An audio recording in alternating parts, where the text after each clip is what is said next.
अपने 2 दिवसीय दौरे पर भारत सरकार के केंद्रीय कृषि मंत्री नरेंद्र सिंह तोमर श्रावस्ती पहुंचे, जहां पर उन्होंने जिला मुख्यालय पहुंचकर वल्लभ भाई पटेल की मूर्ति पर माल्यार्पण कर उन्हें श्रद्धांजलि दी। उसके बाद लोकसभा कोर कमेटी की मंडल अध्यक्ष और भाजपा के पदाधिकारियों के साथ बैठक की। श्रावस्ती में देर रात पहुंचे भारत सरकार के केंद्रीय कृषि मंत्री नरेंद्र सिंह तोमर ने पहुंचकर बीजेपी कार्यकर्ताओं के साथ निकाय चुनाव और 2024 की तैयारियों के लिए कार्यकर्ताओं में हुंकार भरी। जूनियर हाई स्कूल में पहुंचकर पंचायत प्रतिनिधि सम्मेलन में शिरकत की, जहां पर उन्होंने पहुंचकर केंद्र सरकार के द्वारा चलाई जा रही तमाम योजनाओं के बारे में मौजूद प्रतिनिधियों को बताया और कहा कि आप प्रतिनिधि अगर चाहें तो सरकार इतना पैसा देती है कि अपने गांव और क्षेत्र का विकास कर सकते हैं। अगर आप चाहें तो 5 सालों में 5 बड़े कामों को चिन्हित कर हर साल एक कामों का निस्तारण कर सकते हैं। वहीं केंद्रीय मंत्री ने कहा कि कोरोना ने एक बार फिर वापसी की है। पिछले कोरोना काल में हमने भारत के साथ साथ अपने पड़ोसी देश पाकिस्तान को भी मोदी वैक्सीन उपलब्ध कराई थी। वहीं अखिलेश यादव का नाम लिए बिना उन पर वार करते हुए कहा कि जो लोग भाजपा और मोदी वैक्सीन से भागते थे, उन्होंने खुद भी वैक्सीन लगवाई और अपने पिता को भी वैक्सीन लगवाई। वहीं ओबीसी आरक्षण समाप्ति फैसले को लेकर और मायावती और अखिलेश यादव के बयान को लेकर केंद्रीय मंत्री ने कहा कि उनके बयान पर सिर्फ हंसा ही जा सकता है, क्योंकि किसी मुख्यमंत्री का फैसला नहीं बल्कि हाई कोर्ट का फैसला था। न्यायालय के फैसले पर टिप्पणी करते हुए हर व्यक्ति को एक मर्तबा ध्यान रखना चाहिए और ये टिप्पणी बीजेपी पर कर रहे हैं। इससे ज्यादा इनका राजनीतिक दिवालियापन और क्या हो सकता है। इसलिए जनता ने इसको खारिज कर दिया और जो बचे हैं वो अगली बार खारिज हो जाएंगे। भारतीय जनता पार्टी 365 दिन काम करने वाला राजनीतिक दल है। भारतीय जनता पार्टी ने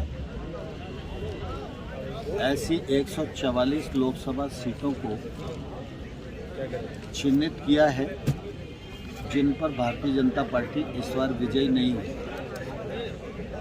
इन 144 सीटों पर फोकस करके हमने अपने कार्यकर्ताओं को जिम्मेवारी लगाई है कि वो कार्यकर्ता उन क्षेत्रों में जाएं, उन क्षेत्र के सभी कार्यकर्ताओं के साथ मिलकर वहाँ के काम को बढ़ाएं, काम को विस्तार दें, उनको उत्साहित करें और वो लोग जो काम कर रहे हैं अपने अपने क्षेत्र में उसमें सहयोग करके उस क्षेत्र में भारतीय जनता पार्टी और मजबूत हो और अगले बार हम ऐसी लोकसभा को जीत सकें। इस दृष्टि से यह पूरा विशेष प्रवास कार्यक्रम पूरे देश में बना है। मुझे भी उत्तर प्रदेश में 4 लोकसभा क्षेत्रों में जाना है, जिनमें अंबेडकर नगर और रायबरेली में हो आया हूँ। आज श्रावस्ती में हूँ और अभी एक आध हफ्ते बाद मैं लालगंज में भी आऊँगा। तो कुल मिला के संगठन का व्याप्य बढ़े और भारतीय जनता पार्टी की जीत सुनिश्चित हो, इसी दृष्टिकोण के आधार पर ये प्रवास योजना बनी है। और इस योजना के अंतर्गत जब केंद्रीय मंत्री के प्रवास होते हैं तो हमारे संगठन के लोग उपयुक्त रूप से कार्यक्रम बनाते हैं, जिससे किसी की उपस्थिति का पूरा समय का सदुपयोग किया जा सके।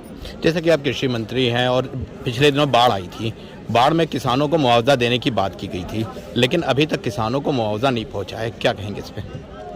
देखिए, दरअसल क्या है कि स्वाभाविक रूप से यह तराई का क्षेत्र है और यहाँ के किसानों को प्राकृतिक प्रकोप की मार झेलना ही पड़ती है। सामान्यतः अगर आप देखेंगे तो ऐसे नुकसान से बचने के लिए प्रधानमंत्री जी ने प्रधानमंत्री फसल बीमा योजना बनाई है।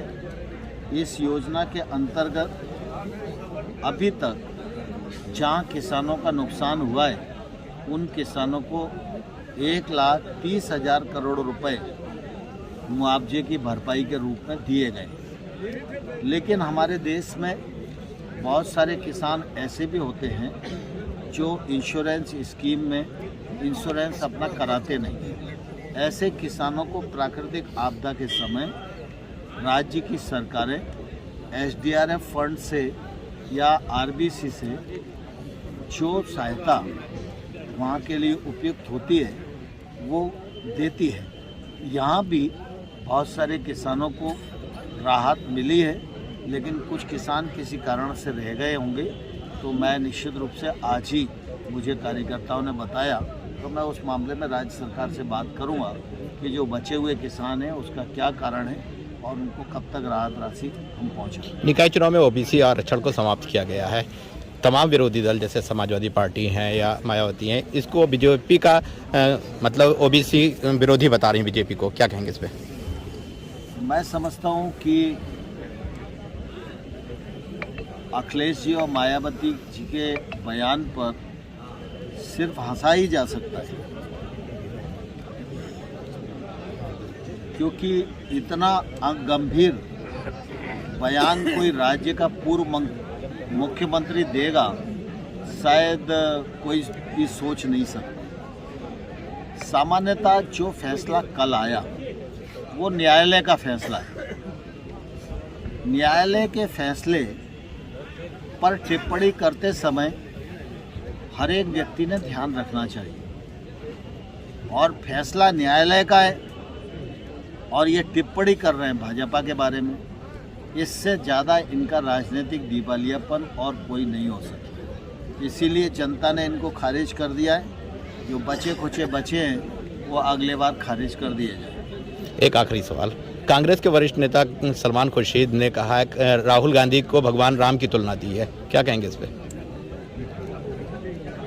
मैं समझता हूँ कि सलमान खुर्शीद किसी से तुलना करें, इसका महत्व इसलिए नहीं है कि न तो सलमान खुर्शीद कोई बड़े मौलवी हैं, ना ही कोई हिंदू धर्म के शास्त्र ज्ञाता है, लेकिन मैं समझता हूँ कि सलमान जी को इस प्रकार की टिप्पणी करने की आवश्यकता नहीं थी। इस प्रकार की टिप्पणी सिर्फ राहुल गांधी का मजाकी उड़ाने का अवसर लोगों को देती है।